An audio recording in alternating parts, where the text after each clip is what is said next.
Okay, I see. You think this has nothing to do with you.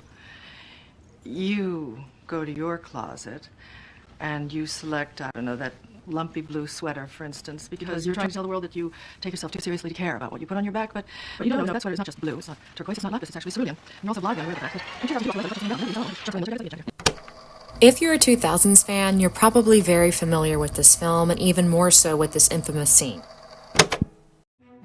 If you're anything like me, you spend too much time reading, knitting, and making too many mugs of coffee to have the slightest idea what Devil Wears Prada even means, until a very kind viewer recommended I try recreating Andy's Cerulean sweater from Devil Wears Prada. That sounded oddly specific, so a quick search on ye old trusty internet got me down a rabbit hole of this film's popularity, mainly because I was excited about one thing alone: this sweater. It's cabled in blue, my absolute favorite knitting technique and by far my favorite color. So that's what we're going to tackle in this video. Let's see if I can take my idea and use some yarn to somehow recreate one of Anne Hathaway's signature looks in Devil Wears Prada. Let's roll that intro and let's go.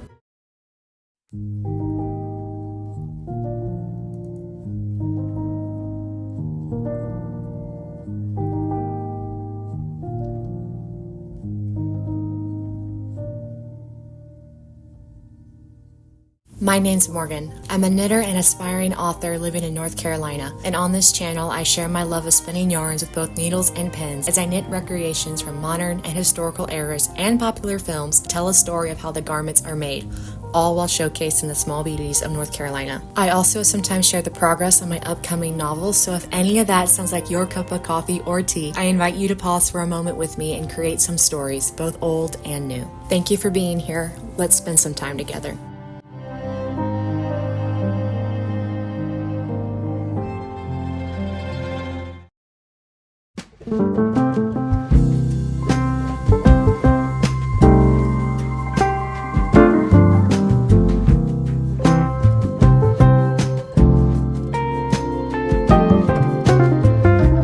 To get started on this project, I first scoured the internet for some good pictures of Anne Hathaway wearing this sweater, and I actually couldn't really find that many good photos that went into all the details that I needed to know as a knitter for how this sweater was constructed, but ended up finding this one here and kind of settled with that, as well as comparing some clips from the film itself to get an idea of how this sweater was put together.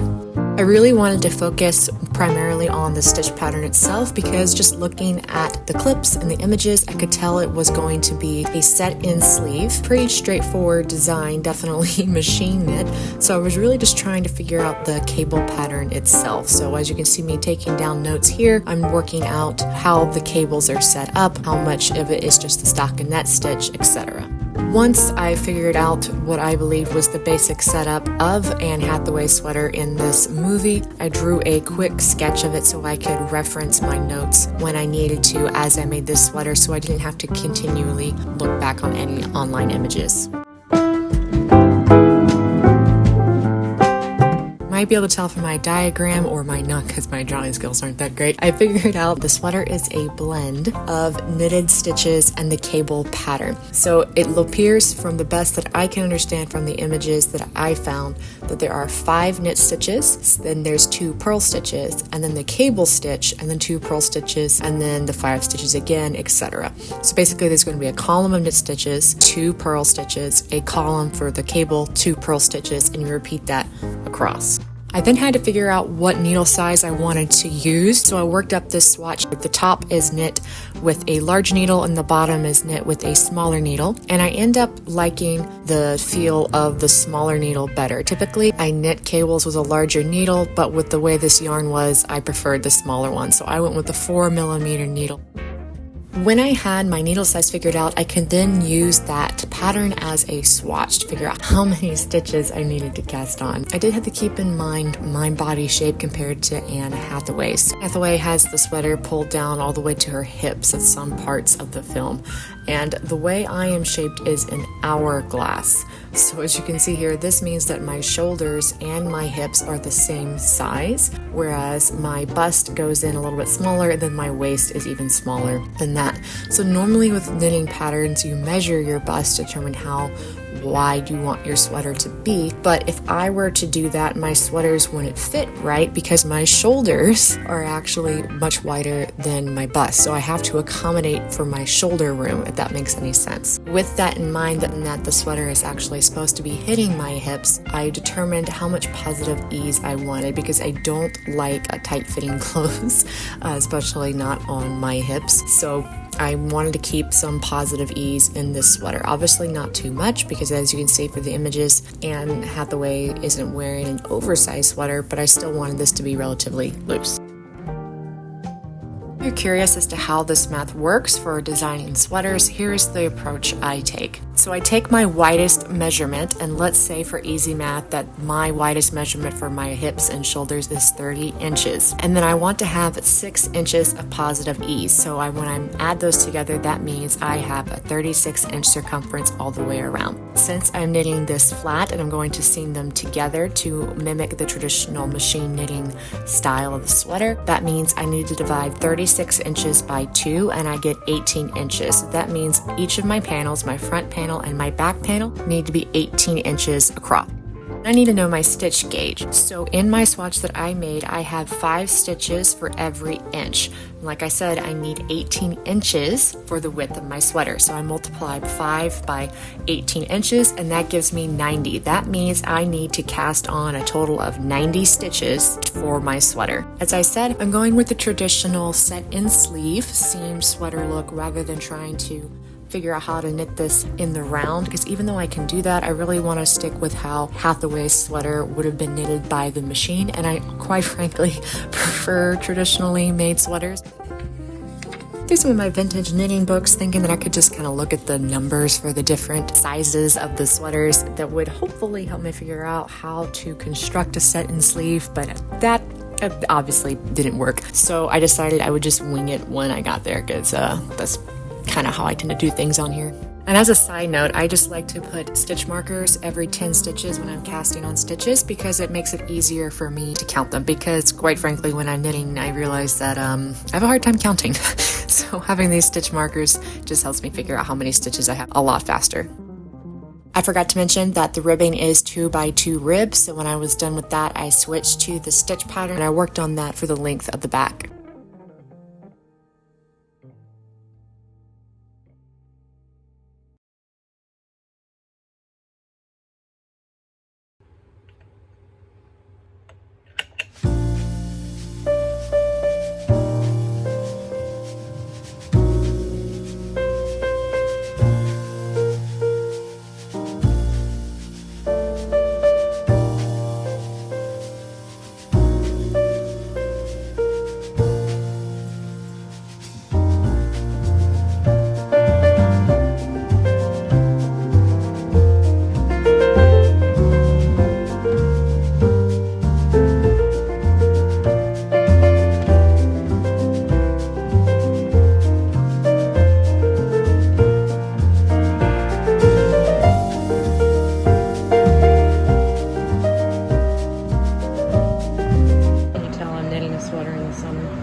And just to clarify any illusions, you're seeing a very condensed form of this process on film. As you can see by my notes here, it actually took me 3 times to figure out how many stitches I needed to cast on because I couldn't determine what amount of positive ease I actually wanted. So don't let the clips fool you. This process takes a while. And while we're at it, let's go ahead and address the color of the yarn, because we all know that the sweater she's wearing is actually... It's actually cerulean. It's actually cerulean. Cerulean. Cerulean. Cerulean. Here's the thing, I had quite a time trying to find yarn that fit my budget as well as my expectations. I really wanted a cotton wool blend because I knew the sweater was made out of cotton. Having the wool makes it lighter on the body, not as heavy as a cabled cotton sweater typically is. And I wanted it to be a sport weight yarn because I prefer making sweaters out of thin yarn so they'll feel light on the body. And I needed it to be cerulean. Well, I looked at Premier Yarns, I looked at Michael's, Hobby Lobby, Yarn Inspirations, Joann's, which no longer exists, and I even went on Etsy to see if I could find some sellers that fit my budget, which is very modest because I'm a teacher, to see if I could find a sport weight cotton wool yarn in Cerulean. That was the color that was throwing me. I ended up having to settle with Yarn Art jeans from Amazon. I don't typically like to buy my yarn from Amazon, but I wanted the size 2 and I wanted it to be a cotton wool blend. Well, this ended up being a cotton acrylic blend and I settled for that. But when I got the package, it definitely wasn't a sport weight, even though it's listed as a number 2 on the package. It feels more like a DK and it's not Cerulean. In fact, I don't even know what color blue this is. We just know it's a number 16. That's the color. I had way too much of a time trying to find the yarn, so I wasn't going to bother returning it and trying all over again. I just went for it. And to be honest, I like the color, and I'm not going to be that upset that it doesn't match the color of Hathaway's sweater. It's not just cosplay, it's actually a garment that I want to wear on a day-to-day basis, and if I'm happy with the color, that's all that matters.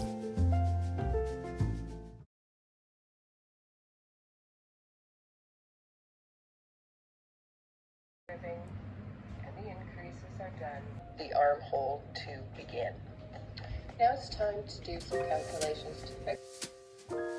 Indeed, it was time to do some calculations. I knit up to the armhole and needed to calculate how many stitches to bind off and how many to decrease to shape the back of the sweater and set up the set-in sleeve design. I found this wonderful channel called Merlot Discovery Channel, and she has a whole series on how to design not just an Aran sweater, but a set-in sleeve cabled sweater. It's so wonderful and informative. She gives all the math calculations to figure it out and makes it so simple. I'm honestly surprised no one has heard of her and that she doesn't have more views than she has. I'll definitely have her playlist linked for you below. And I won't go into the details on how I calculated this part since Merlot has already done that, but basically it was a series of bind-offs and knit twos togethers for a few inches and then knitting in pat till I reached my shoulder sections.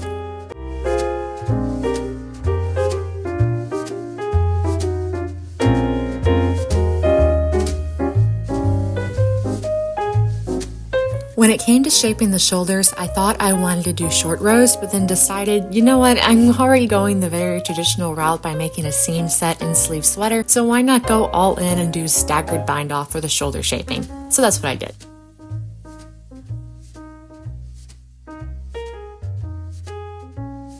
Again, I referred to Merlot's tutorials and old knitting technique books my grandma gave me years ago because physical books for the win in this modern digital age. But seriously, I love using physical sources whenever I can, so I found some helpful pointers on how to make my slope bind-offs nice and pretty.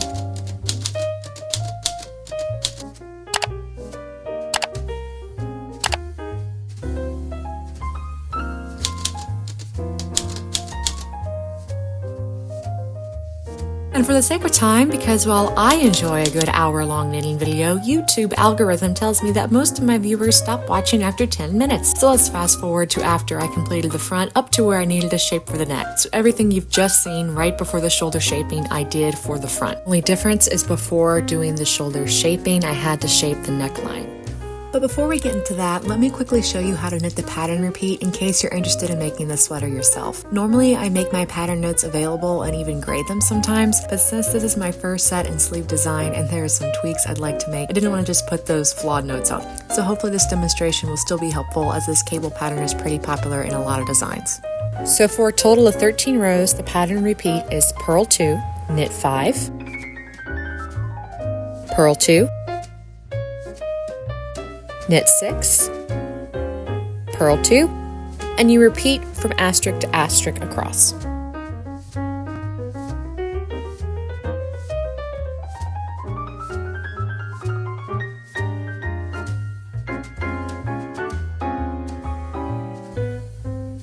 On the 14th row is where the cable twist happens. As before, we purl 2, knit 5, purl 2, and now, instead of knit 6, you'll take a cable needle and slip 3 stitches onto the spare needle and hold them at the front of the work.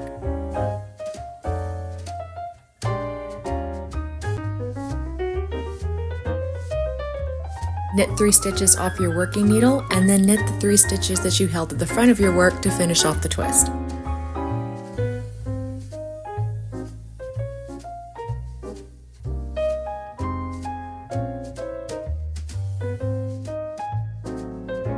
And then the pattern repeat just starts over. Purl 2, knit 5, purl 2, cable twist, purl 2, knit 5. Yeah, you got it. See? Totally easy for you to do.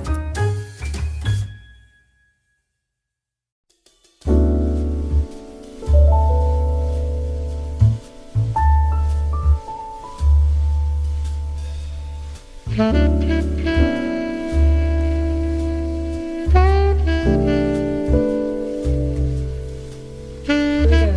philosophy for shaping the neck. We're going to cast off stitches for the neckline.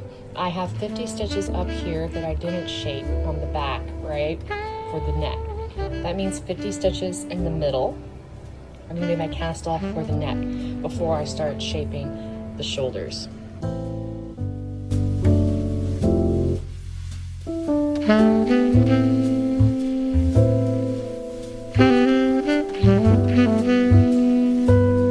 Shaping the shoulders was similar to how I did them for the back panel, and that's just a series of decreases and bind-offs.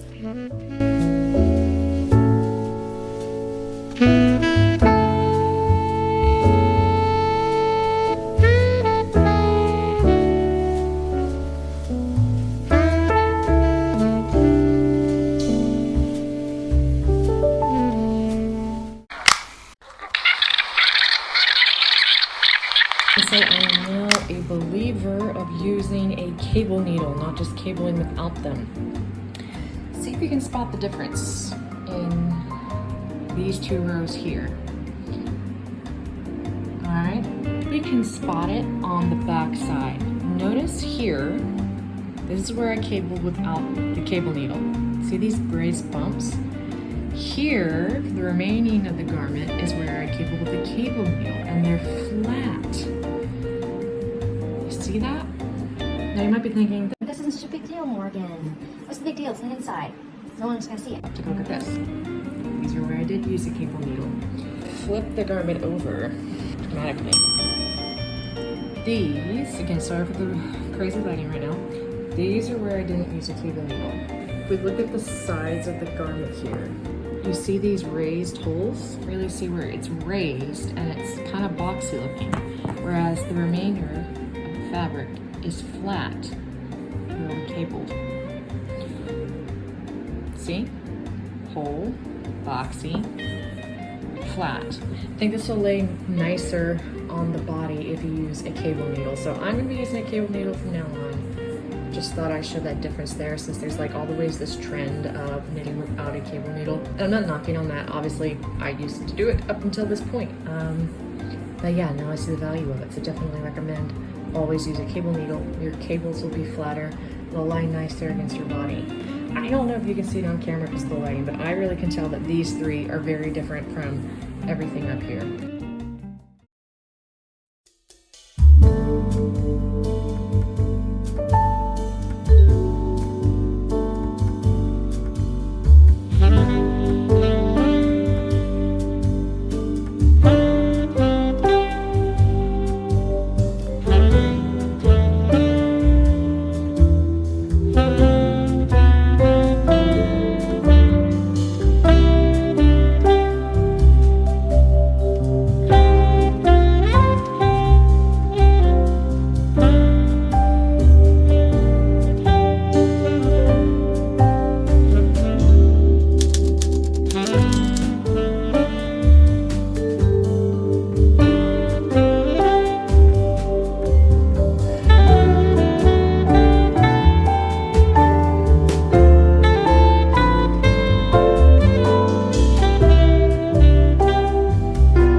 At this point, I remembered that I did an Italian cast on for the sleeves, so here I am taking it out and starting over. But it actually worked out in the end because I found this YouTube tutorial on how to do an Italian cast on for 2x2 ribbing that doesn't require you to rearrange your stitches. This was super helpful. I don't like rearranging my stitches, so I'll link her video below so you can check it out if you're interested in a new way of doing the Italian cast on.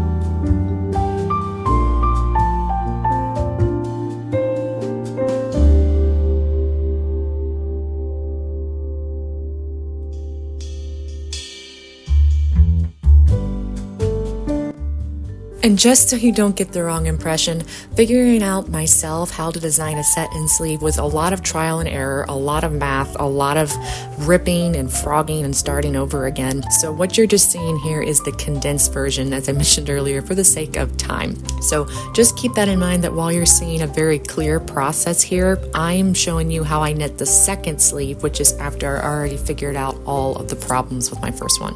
I just want to keep it real for you and remind you that knitting isn't always glamorous and as chill as this video might be making it out to be. Or may not. I don't know.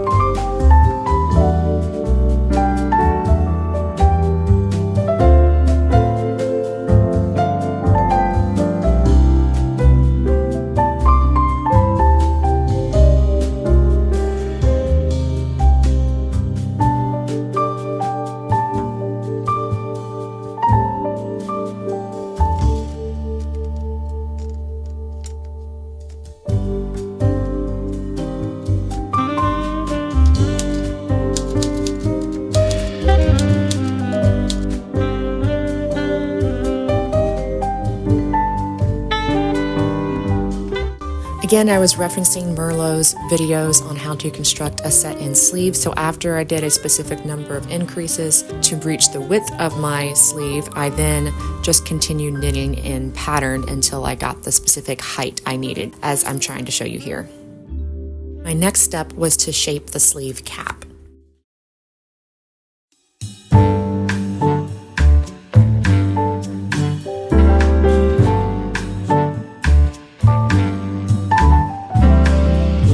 Shaping the sleeve cap is actually fairly simple, despite the semi-widespread myth that it's challenging from what I've seen.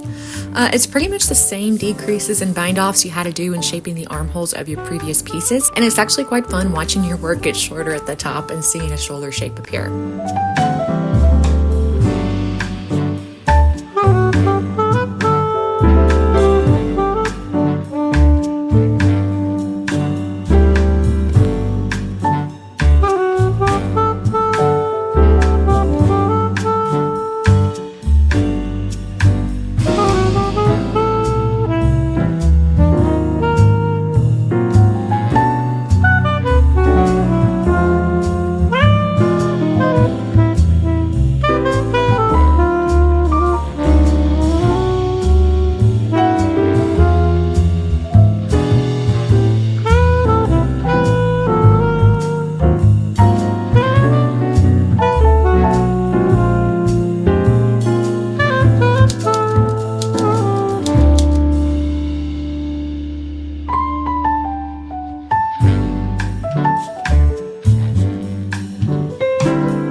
So the last step after knitting all the pieces is seaming them together, and I actually did a YouTube short and Instagram reel for a tutorial on how to sew in a set-in seam sweater. So I'm going to let Instagram me take over with the steps on how I put this together in case you're curious. Many knitters are intimidated by the set-in sleeve, but I'd like to show you how easy it is to put together. Begin by pinning the shoulders of your front and back panels together with either safety pins or locking stitch markers.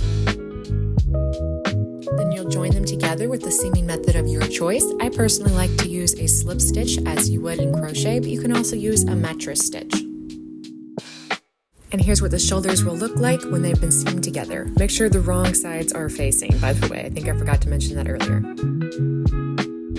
With the shoulders joined, you can now add the sleeve. Start by finding where you bound off stitches on both the sleeve and the body. These bound off stitches are what shape the bottom of the armhole. When you found those, join them together with either locking stitch markers or safety pins to hold them in place. Now find the center of your sleeve. This is usually the middle stitch of the last row of stitches you would have bound off when you were shaping your sleeve cap. If you're not sure which one that is, take your bind off number and divide it by 2. Put a stitch marker in that center stitch and lock it in place to the middle of the shoulder. Now the sleeve is properly set in its armhole, so you can add locking stitch markers or safety pins around the sleeve as you see fit to hold everything in place while you seam it together. The last last step is to sew up the side of the sweater and the sleeve. To minimize sewing in various ends, I like to start at the bottom of my sweater and work a seam all the way down the bottom of the sleeve. Remember to put in stitch markers or safety pins to hold everything in place while you do this.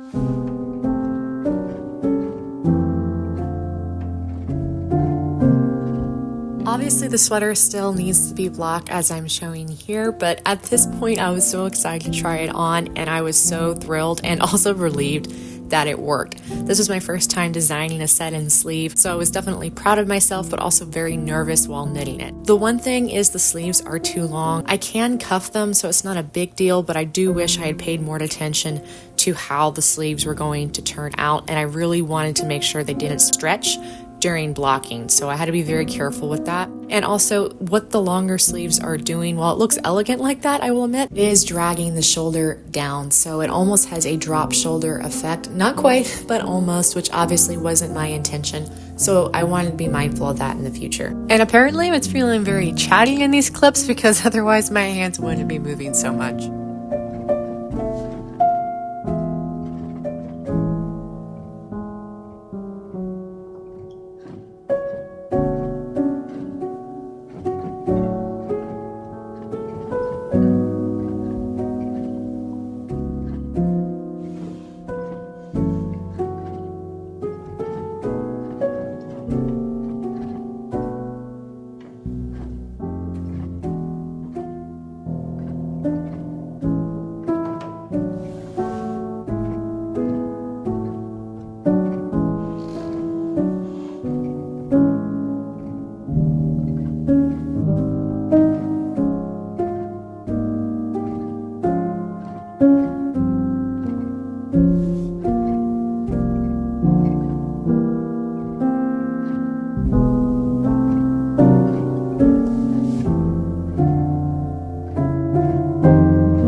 So this is how my version of Andy's Cerulean sweater turned out. I'd be very interested to see what you all think on how close I got in the comments. So for reference, here again are some images of the sweater from the film. What do you think?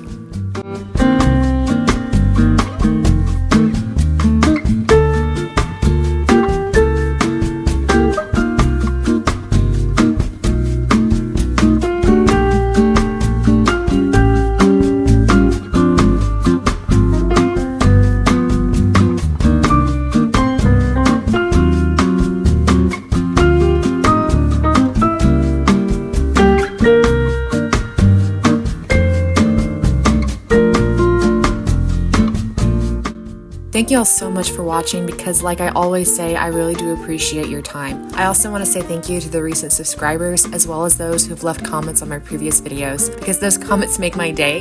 It helps me to know there's actually someone else behind the screen watching my efforts to craft some entertainment that has some value, so thank you so much. Do let me know what you thought of this project and also tell me if you have any recommendations for more cinematic based knits, as I think I'm going to call this series. I have some more projects already in the works, one of which involves Adam Driver, so stick around by doing all the YouTube things. Till then though, I wish you happy making and God bless.